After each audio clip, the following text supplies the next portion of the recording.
Primeiro-Ministro Kairala Sanana Gusmão participa e diálogo com a regra procedimento no desenvolvimento da infraestrutura em Timor-Leste. Diálogo NERASIC organiza o Ministério Plano Investimento no Estratégico, quinta-feira, e a sala um encontro o Ministério Finanças Saitar Clarandele. Chefe Governo Sanana Gusmão, a entidade Roto, atu participa e diálogo o dia que não rolaram tomac, foi ideia para plano dia que baraidobe Timor-Leste. Os temas bem no Roto, no Lancia, atu bahira participa e diálogo podia rolar então.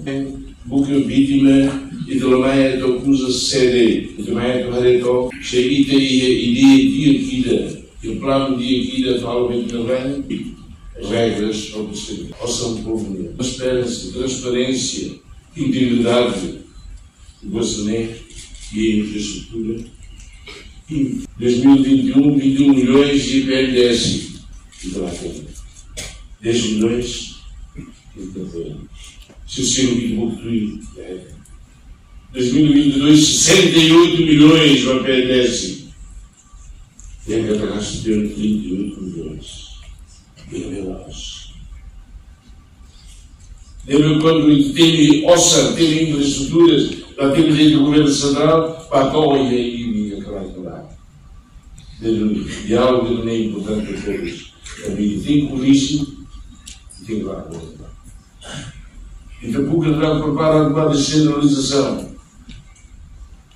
Descentralização, nós, que ele é administrador e ele é tudo é lá, fuma, fala que o instrumento considera, participa o dia, participa o lume.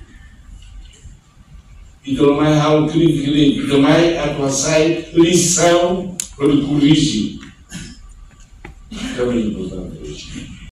Portanto, o diálogo idane, importante TVs, tem que corrigir e contribuir, a dia no em desenvolvimento, também o São Povo tem que usar o digno. Reportagem Efifânia de Carvalho, Televisão Timor-Poste.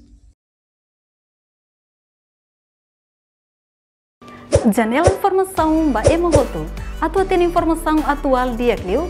Kita haluha, haneham botão subscribe, like, halo comentário no fahe tutang ba media sosial Hoto.